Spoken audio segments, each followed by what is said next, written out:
Should I do the first one or the second one? They're, I think, the same kind of problem.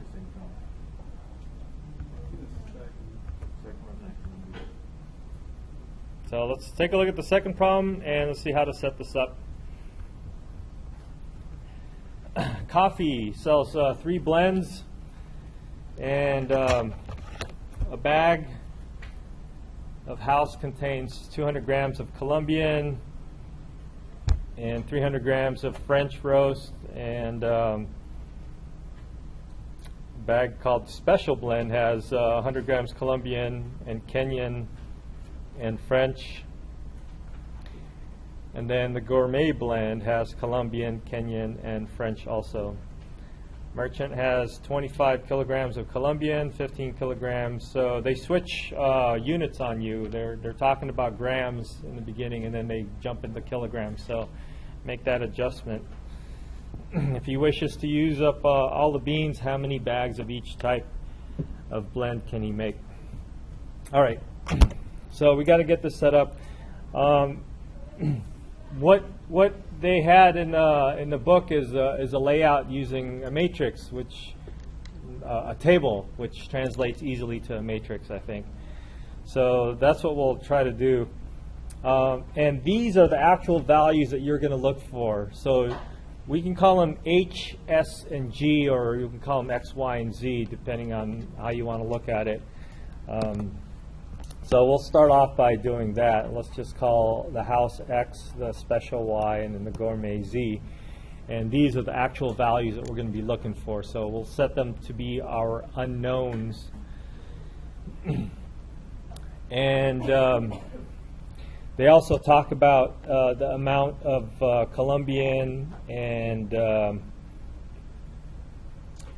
French roast and Kenyan beans do they have. So I think the way they had it in the book, they had it listed, they had those values listed as rows, and then these X and Y, Z, the unknown values, are listed as columns. Is that right, or they had it backwards? I don't remember. Oh, let's work it out and see what happens. So let's say we had Colombian, the Kenyan, and the French roast going as columns, and then we're looking at the house, the special, and the gourmet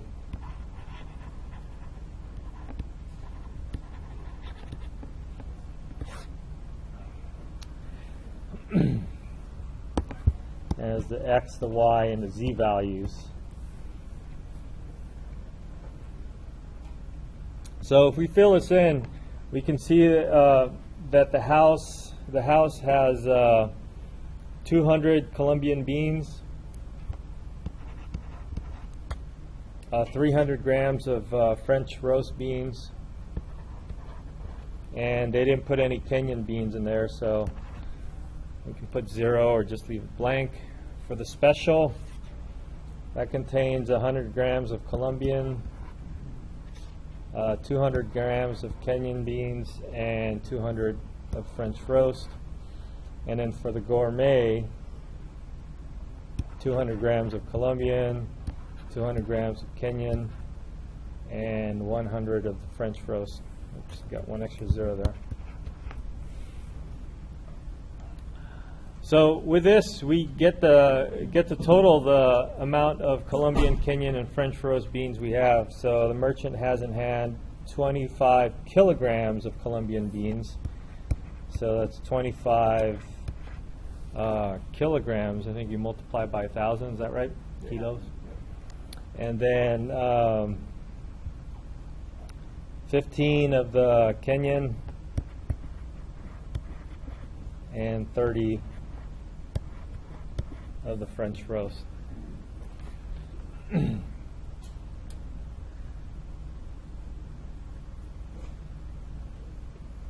So I think if we set it up like this, this easily translates into a matrix. we can look at it as 200x, 100y plus 200z is equal to 2,500 or 25,000. But we can skip that step, and that's going to be our system. We can skip that step and go directly into a matrix.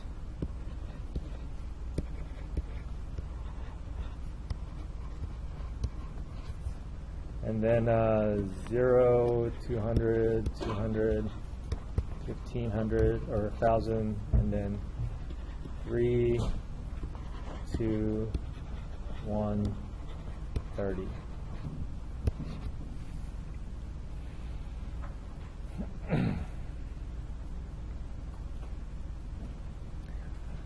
So conceivably, if we solve for this, we can get x, y, z, and then get our answer, and then we can be done. So okay, I'll just, why don't I just use Wolfram alpha? But the objective is to get 0 from the bottom. If that'll be the case, the objective is to get it into what is it? Reduced echelon form, or just row echelon form would be fine, and then you can back solve. So any way you can, just be able to solve for this.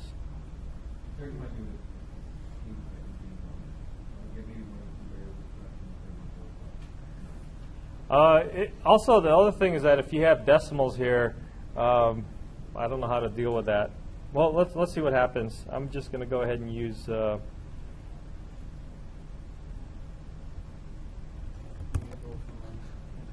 No. No.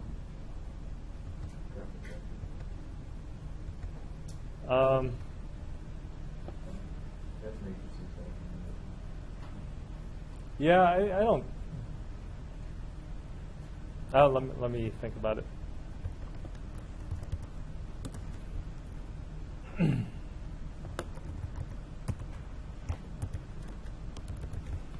So we want to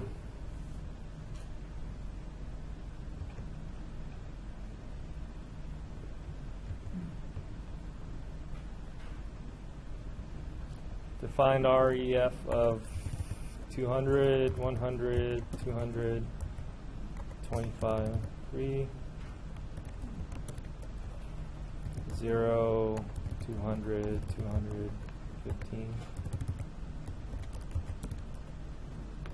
300, 200, 100, and 30.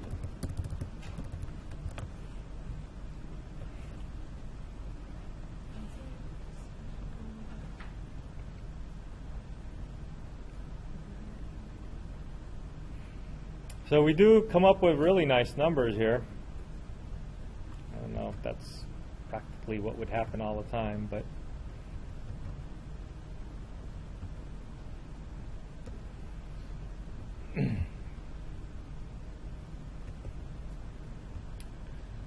so as you're doing the homework, it might be good to just use technology to check your work to make sure that you're doing it correctly. And in the test, I don't imagine giving you really huge numbers like this, so I'm still thinking about the calculator. You might not need it.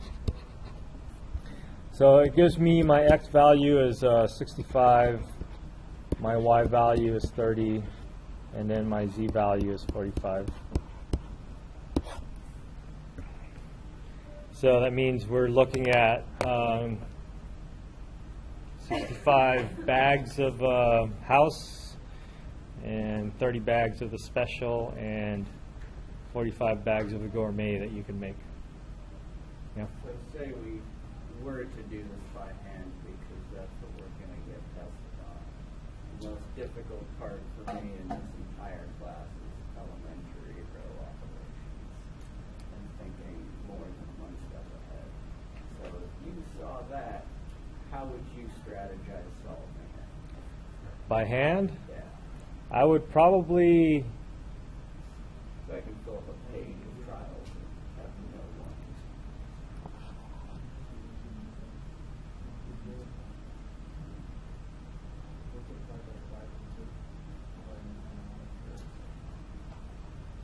multiply by,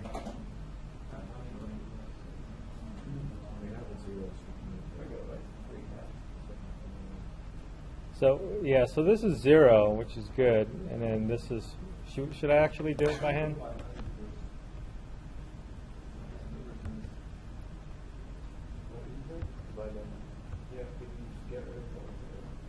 Get rid of most of the zeros.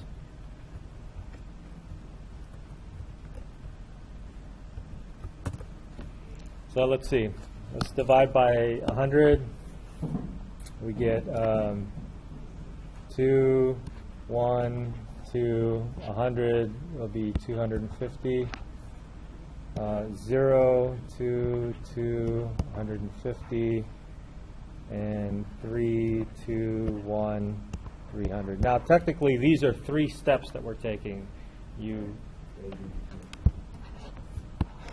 We're taking 3 steps. Now, I could probably go with a negative 3/2 for the first one. 3/2, row 1, added to row 3, replace row 3. So that give me a 2, 1, 2, 250 doesn't change, 0, 2, 2, 150. And then now this is where, negative 3/2. So that's going to disappear. I have a negative 3/2 plus 2. That would be 1/2.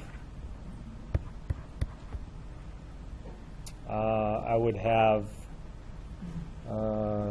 negative 3/2. This would be a negative 3 plus 1, negative 2. Negative 3/2. That's half of 250.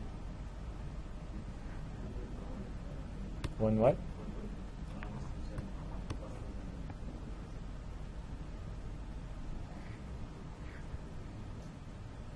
Times 3. What is it? Minus 75.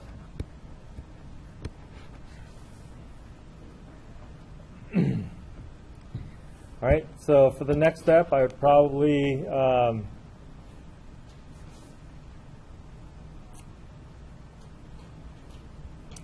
divide the top one by 1 or by 2. There's 125. I'll probably divide the second one by 2 also.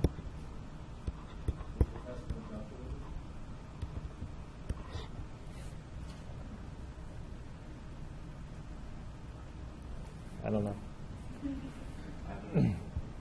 And then I just rewrite this as the same because I'm going to eventually wipe out 1/2.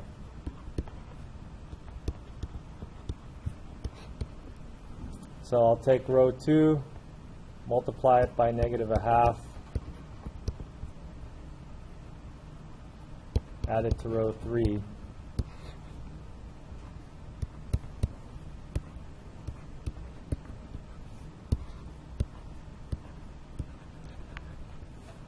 So multiply by negative 1/2, add it to row 3, will give me 0. Multiply this by negative 1/2.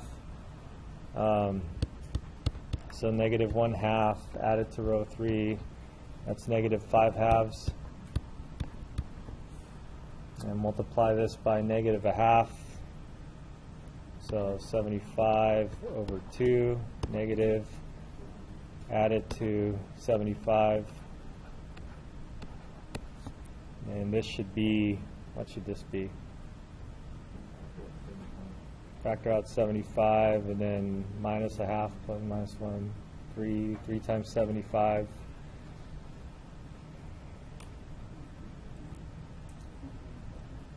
$225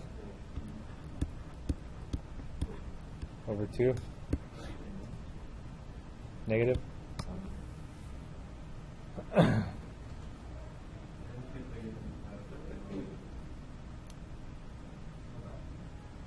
Yeah, so I'll just multiply this by negative 1, 1/2, 1, 125, 0, 1, 175. And then I'll just multiply this by -5/2 or -2/5. So this will become a positive, and then 225 divided by 5 is 115. 15? Is that? No?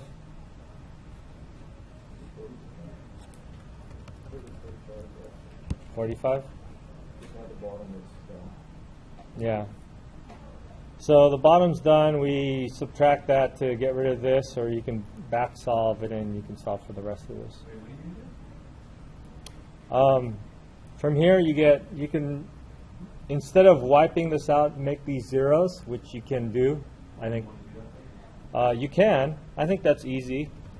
But you can also do z is equal to 45, and then back solve. So we got y plus z is equal to 75, and you know z is equal to 45, so you can solve for y that way. It's doing almost exactly the same thing, but you're using equations again instead of matrices. Right. So the work that you would do here, where you would, subtract, put 45 in here and 75 minus 45, is exactly the same thing you would do to make this 0. And then the one on top, you do the same thing. You back solve the same way. So now, by this time, you would have had x, y, and z, or y and z solved for. And then put y and z here, and then x is going to be equal to whatever that is.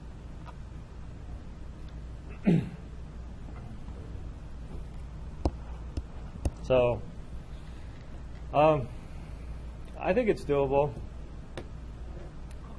I suppose if you guys want a calculator, you can go ahead, but I don't think you get to go to the computers or anything like that, because then that's stretching it out a little too much. Yeah, so we'll have calculators available if you want to bring a calculator. Graphing calculator. See, that's even trickier because some of the graphing calculators have RREF built in, so. We can't show our work by writing RREF, so there's a safeguard. Don't worry about it. You can trust us. All right. Well, let's do a trust college students. Oh, what was our answer?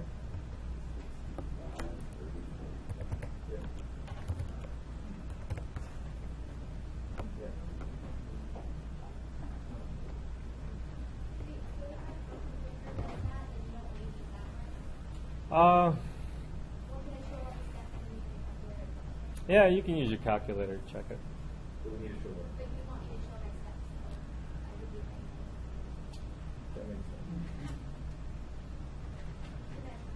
You know what? It doesn't matter. Do whatever you want. Oh, God. Just give us the answers before the test. Like, save us something. All right, we have time to do one more.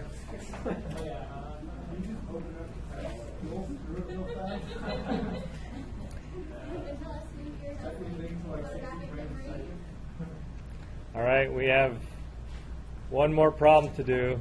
You get to choose between chemistry or graph theory or circuits. Graph?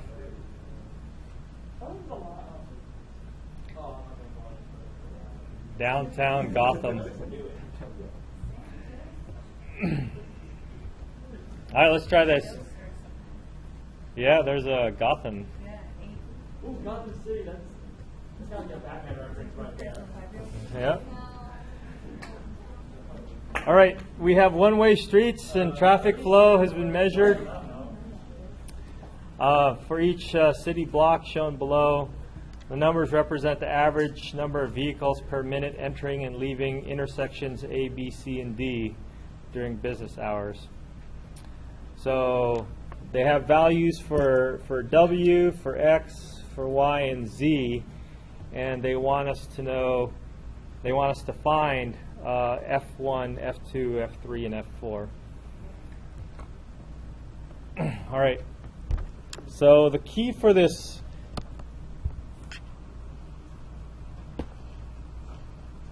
these types of problems is that at each node you have traffic going in and going out, and traffic going in and going out has to be equal to each other. So that is what's going to help create your values.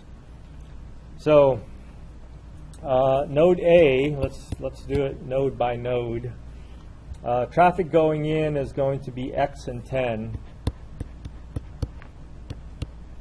And so the inward traffic has to be equal to outward traffic, and traffic going out is F1 and F2.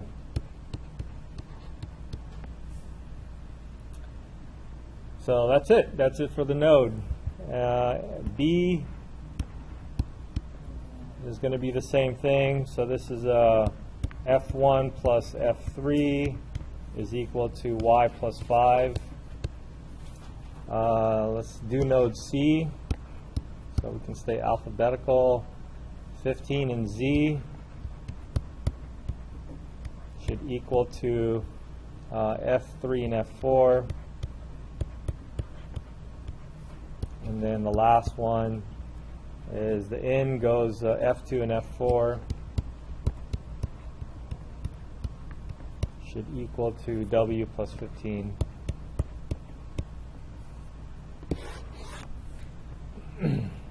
So people actually go through this and analyze traffic stuff, signals.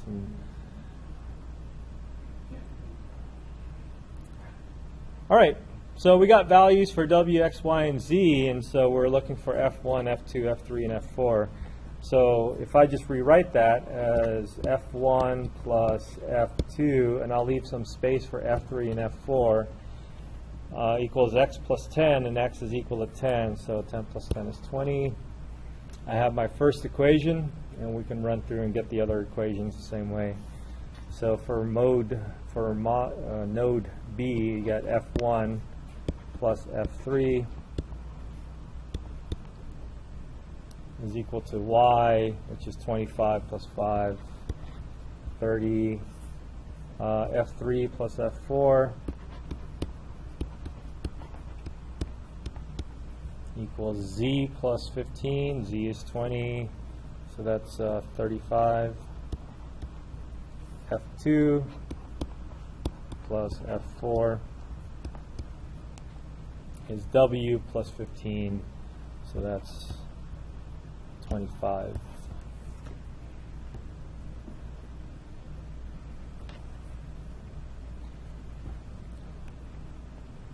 So the matrix portion is just going to be zeros and ones. So we can write that up as a matrix of zeros and ones, and then you got the augmented part is this vector 20, 30, 35, and 25. And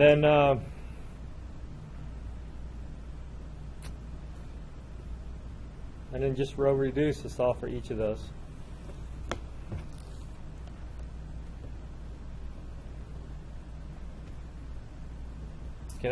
Should I do this by hand? No. What gives us enough time to quickly take a look at the No, I don't know if we have time for that. 1, 1, 0, 0, and 20 for the first row. Second row is 1, 0, 1, 0, and 30. The third row is 0, 0, 1, 1, and 35. And then the last row is 0, 1, 0, 1, and 25.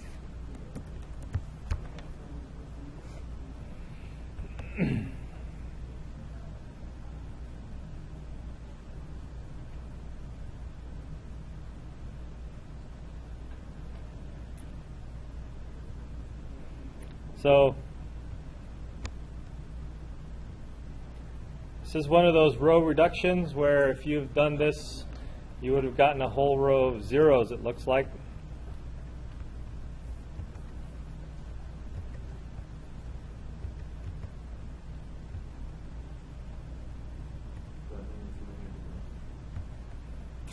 That means those are all linearly dependent, but then I think more importantly, when we're trying to find values for F1, F2, F3, and F4, we have a free variable, in which case we can let one of those free variables wiggle a little bit. So let's see how we can get this fixed up. Our free variable, according to this, is F4, yeah.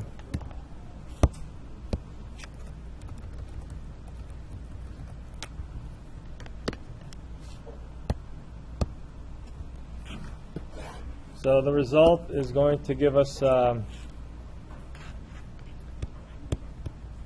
will be your free variable. Let's call it T. So F3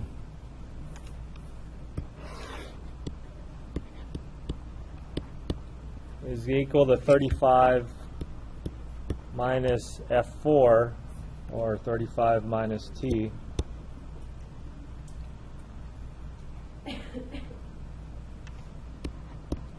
F2 is going to be 25 minus T, and F1 will give me negative 5 plus T.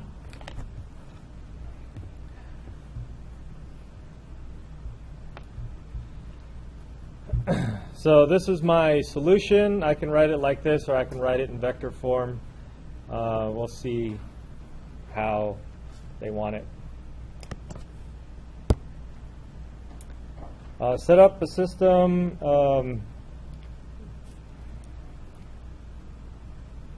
Set up and solve a system of linear equations to find possible flows where F1 through F4. Let each Fi be a function of T. So what did I just have?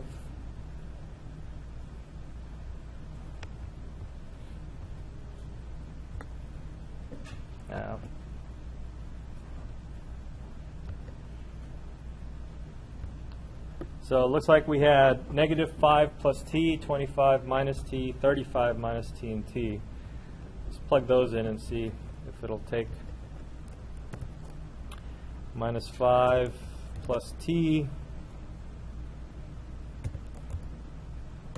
What was the next one? 25 minus T, and then 5 minus T, and then T. Yeah, I don't know. Well, we'll see. Spaces shouldn't make a difference. And here they give us an F4 value of 10, so, or yeah, if it's 10, then F1 would be minus 5 plus 10. So I think that's just positive 5, right? And then let's put 10 for each of them. So it's 15 and 25 and 10. Oops, F4 is equal to 10.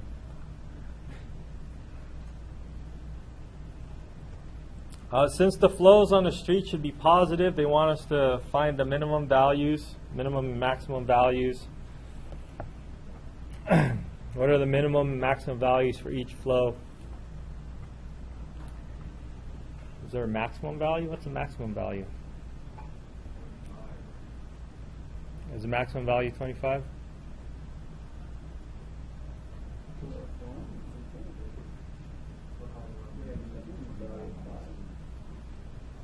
Oh, the minus T is going to make it go away. So we want it to be positive. We want everything to be positive. So say it again?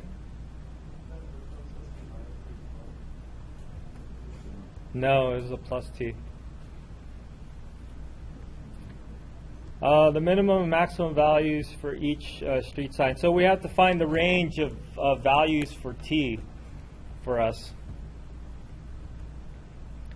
Let me see if I can copy this onto a new page.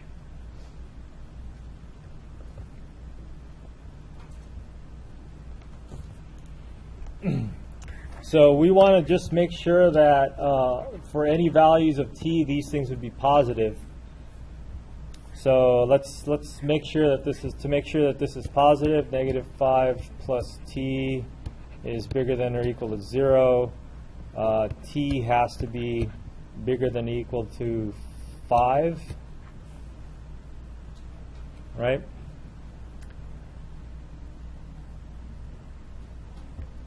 So as long as t was bigger than or equal to 5, then this is going to be positive. Now let's pick one of these. I think we picked the one with a smaller value, 25 minus t. We want to make sure that this is also positive. And so if we do that, then what do? We bring the t over so that t is less than 25.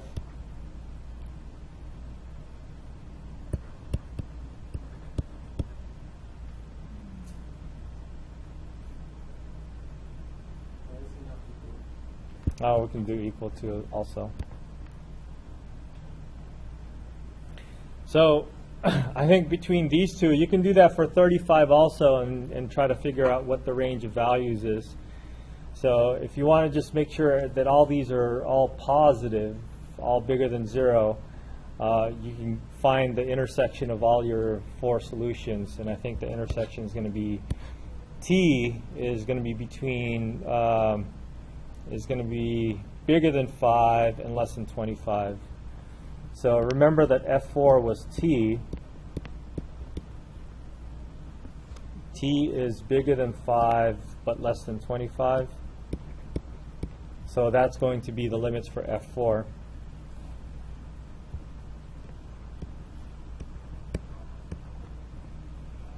And if you just kind of backtrack, if t is 5, and you look at this, your setup over here, then this is going to be equal to 0. And if t is 25, this is going to equal to, what? 20?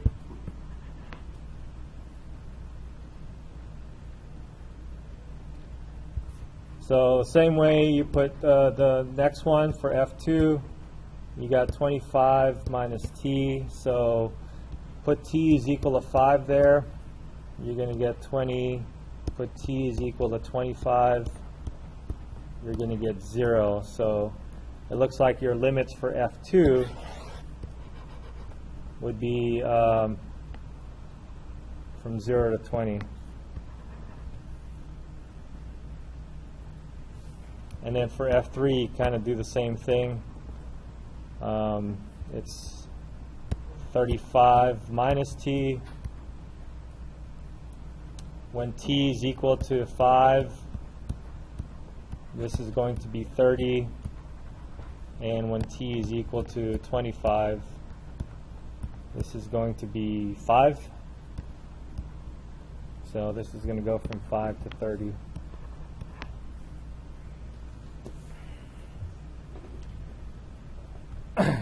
So these are based on the values for t. These are all the possible maximum and minimum values for your flow. All right. What? They all have to be a span of 20, right? So it's all linear. So number 3 is a span of 25. There's something wrong with it.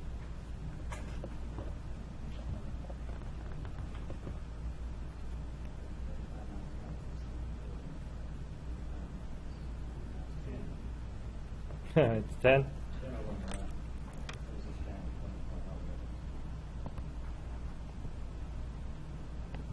Yeah, thank you.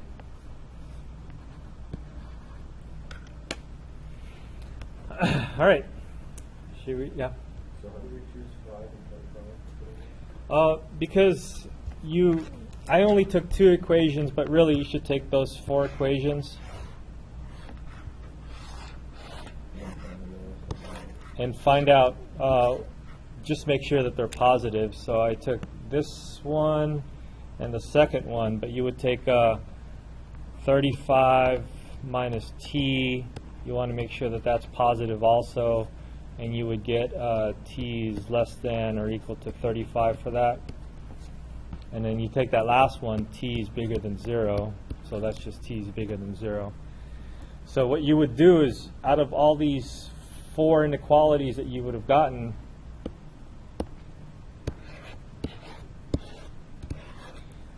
you can plot them and find the intersection where all of these things have to be satisfied. And if I were to plot them, I'll see that my t-values have to be between 5 and 0. So if I were to plot all these, 0 and 35. So t is bigger than or equal to 5. I'll start down here. This is 5.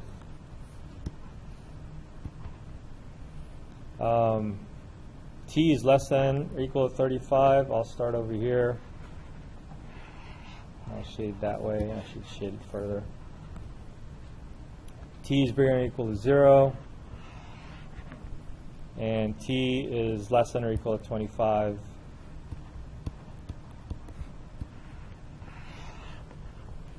So out of all this, I try to figure out what the intersection is, the common thing for everything is. That would be between 5 and 25. So that gives me my t-values, and I put that back into these equations to give me my f1, f2, and f3 values. I suppose we should check to make sure this is right.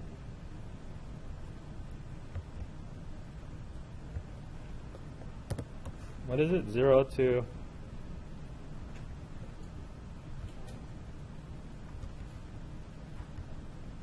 Zero to 20, 0 to 20,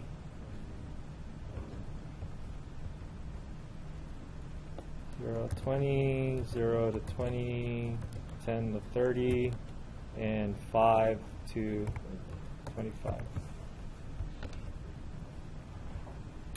How does solution change if all directions were reversed? Reversing all directions would change the signs of F1 and F2. You guys can try to figure this out. Let me just check the rest.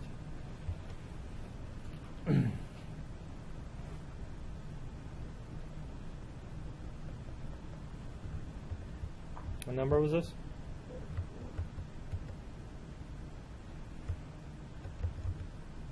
So we got those values correct, and we got the functions correct, and the F1 through F3, and then the limits. All right? So you got the idea for doing this flow traffic? All right, good. Yeah, you guys can figure that out. Just put a negative somewhere and see what happens. All right, we probably need to take a look at a quick review of your test.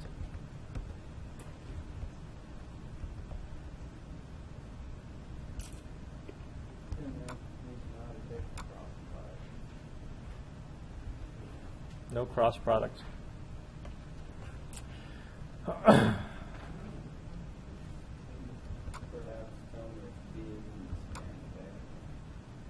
Perhaps.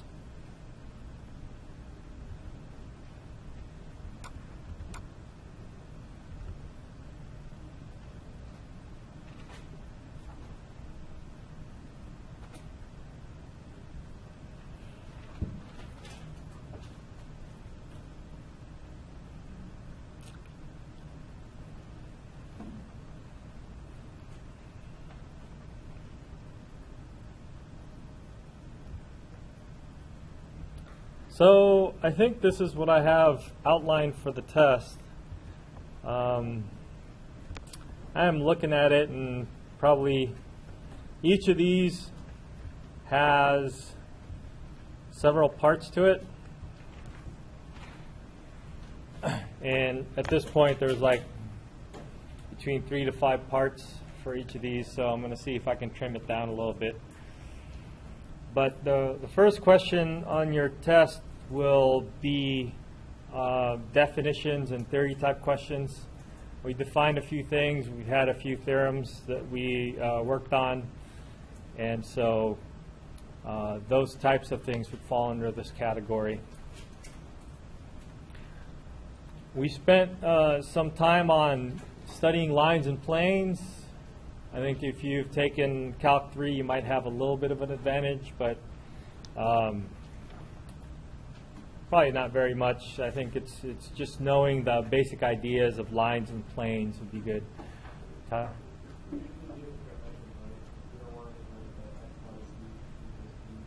Well, I don't know.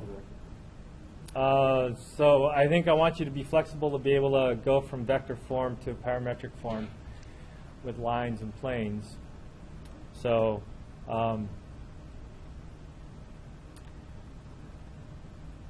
I'm not going to restrict this to just the vector form. Systems of linear equations would be where you would possibly use your RREF command or something.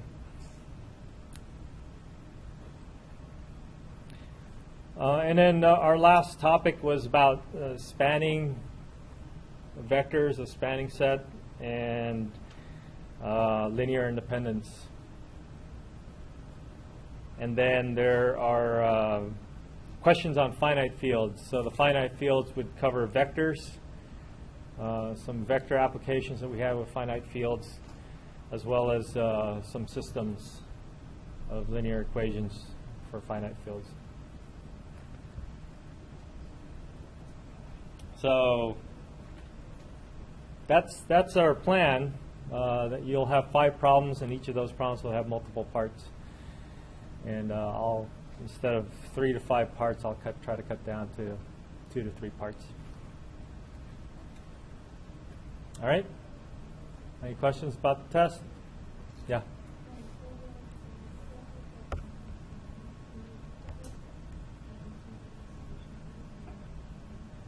Okay.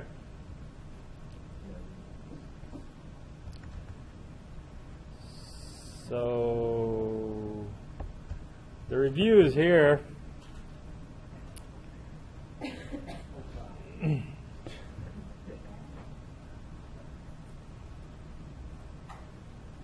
So it says here, so let's see.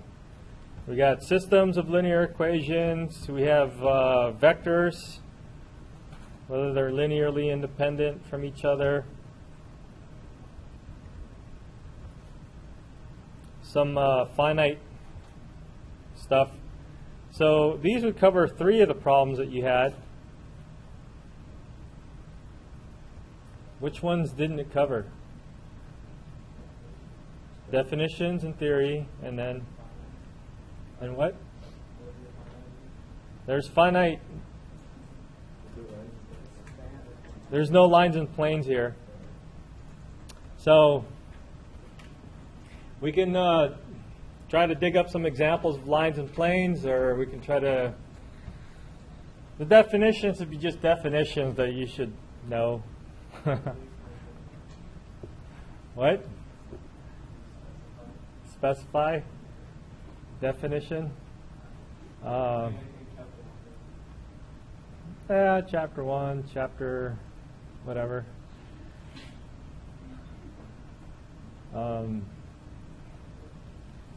Definition of like a free variable or rank or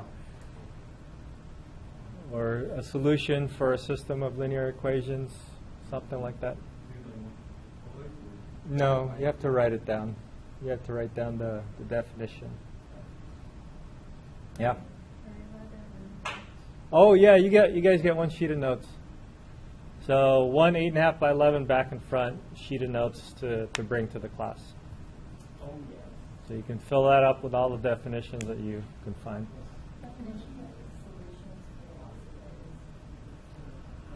Yeah, the last quiz, solutions.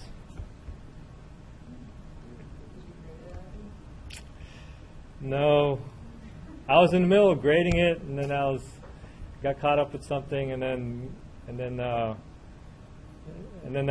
that talk thing kind of took over my life. Because I thought this talk that I was going to do on Thursday was just going to be to the philosophy club, and then invited the math club. So I thought there was just going to be about a handful of students coming to take a look at it.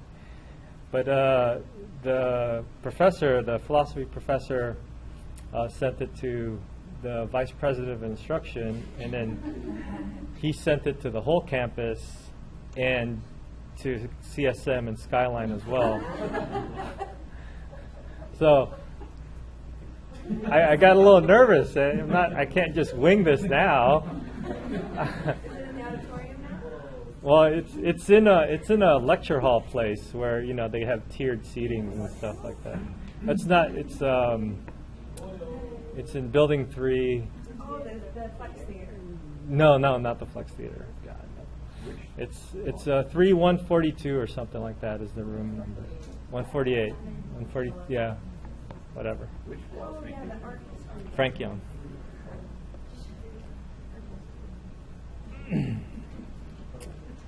All right, so I think I have the solutions to the quiz.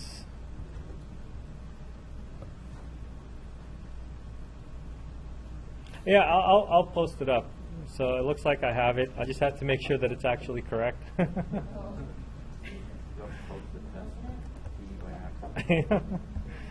sure people would like that.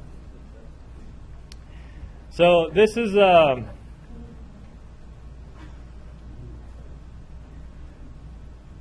okay. So this is what I got for the solutions. I will post this online, but I wanted to point out for Z2, if you have if you're doing a system of linear equations over a finite field, then there is a finite number of solutions. You should be able to find all the vectors. And if you didn't get all the vectors, that's fine. And I think some people wrote their answer from here. They found that Z was your free variable. Let's make one of them look like a Z. So Z is your free variable. And then so you got X is equal to 1 minus Y, and Y is equal to negative Z. And we're in Z2, so that's just 1.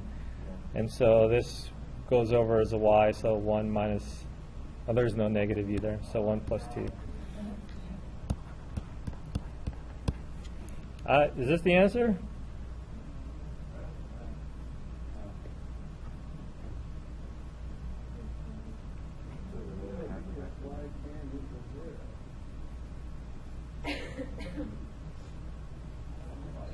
Is that right? Y equals T. Oh yeah, Y equals T. All right, so now it looks better. Thank you. So this is the answer that people gave, and if you gave this answer, then I'm cool with that. But since we are in Z2, there's only really 2 possible answers for T.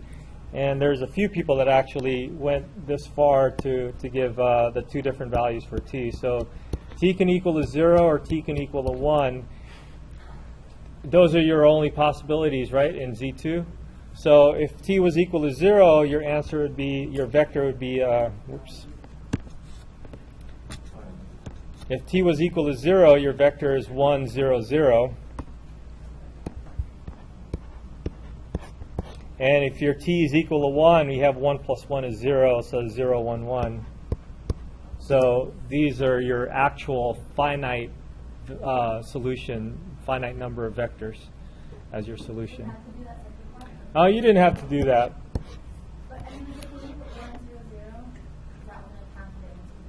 Yeah, that's not all the answer, because It has to be all the possible solutions. So I'll post this up in web access. What do you decide why? Oh, because I was looking at this here, and so if I let z is equal to t, I brought this over to the other side, and we're in z2, so subtracting 1 is the same as adding 1. So. What? Would it matter if you wrote subtracting? Well, the thing is that, that's another thing when I was looking through this. If you put y is equal to negative t, I circled that, and I forgot if I took points away or not. But technically, that's not correct because there's no negative. This has a coefficient of -1, and there's no -1 in Z2. So technically, this was incorrect. Now, whether I took points or not, I forgot. Y equals t. So y is actually equal to z, but z is equal to t. So is that? So z is equal to t, y is equal to t, and then there's a 1 here, so that's equal to that. Professor, how are you supposed to know that there's going to be more than one? Because there's a free variable here, then there's more than one. Now, if this was an R2, R3, or whatever, and regular real numbers, then there would be an infinite number of solutions. But because we're in a finite field, this t over here has a finite number that you can let it equal to. In this case, t can only be equal to 0 and 1 because we're in Z2. So you have more than 1 because of the free variable, but you have exactly 2 because you're in the finite field. So possible that if you're in Z3, you could have 3 or 4. So.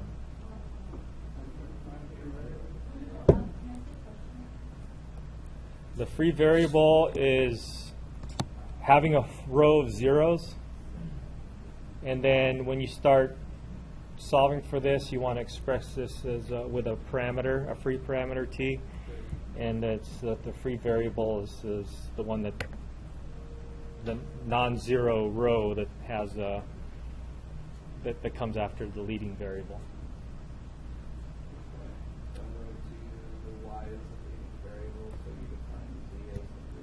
Yes. And that's the first non-zero row from the bottom going up. Yeah. So x is now, it's x plus y is equal to 1, so there's that extra 1 here, and then you bring the y over to the other side. Yeah?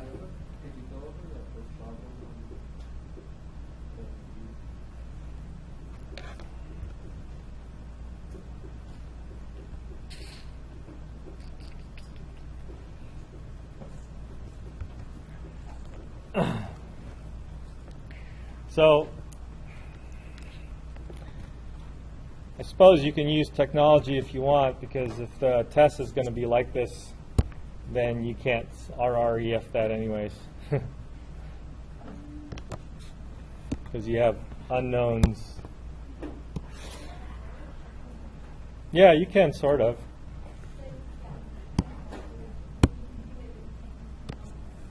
Right. You need to do the row reduction to get some answers here. So let's see. Let me just begin it because I don't think I'll have enough time. I got 1, 2, A, and 4 if I do the augmented matrix. 2, -1, 3, and B. 3, -4, 2, and -3. So that's the matrix that would come out of the system of linear equations. So what we need to do is we need to do a row reduction. And so I'll take the first row and multiply it by -2 and add it to row 2. So 1, 2, A, 4. So -2 would make this a 0, -2 would make this a -4. Add -1, -5. -2 times A plus 3. So you can't do anything about that. That has to stay like that, which your calculators won't be able to do. Negative 2 times 4 is negative 8 plus b. So that's your second row. And I'll do the third row in this step as well. Minus 3 times row 1 plus row 3. This is 2. So this will give me a 0. This will give me negative 6. Minus 4 is negative 10. So negative 3a plus 2. And negative 12 minus 3 is negative 15.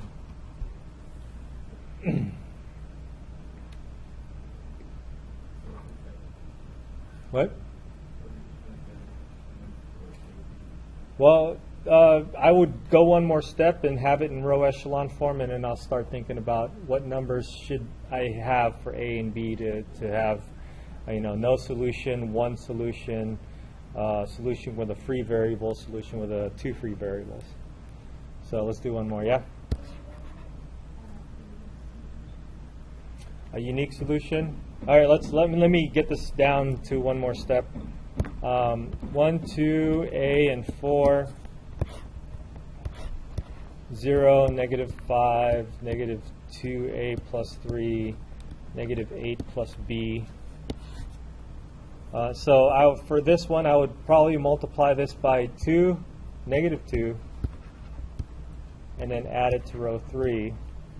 So this would be 0, and that would knock that out. This negative 2 would give me 4a minus 6, and then add it to minus 3a plus 2. That's going to give me a minus 4. And then negative 16, positive 16, negative, negative, minus 2b, and then add it to negative 15. So this is going to give me 1 minus 2b. So now it's in row echelon form. It's not in reduced row echelon form, but it's in row echelon form. To have a unique solution, you need this to equal to, somehow get it to equal to 1. Because if a was equal to 0, actually this could be anything, right? So to have a unique solution, this thing has to be non-zero. So that means a cannot equal to 4. And this doesn't matter, because whatever this is equal to, it'll just divide that out, and then you'll have a unique solution. So to have a unique solution, I think all you need, the only condition you need is a not equal to 4, and b can be whatever it wants to be.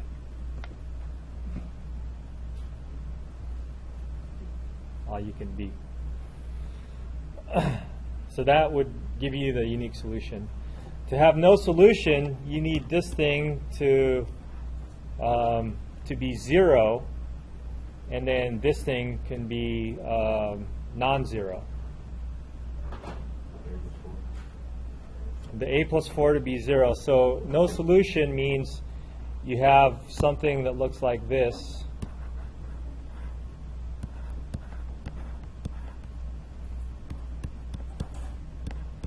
Where you have 0 is equal to a non-zero number.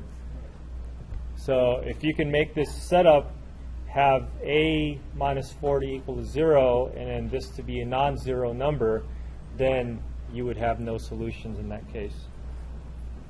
And then one free variable means the whole bottom row is equal to 0, and then while the other two rows are not equal to 0. And then two free variables means both rows, the second row and the second to last row, and the second row and the last row are all equal to zeros. All right, so I will have solutions for this posted up by tonight, and you can review. Good luck studying. See you on the test on Wednesday.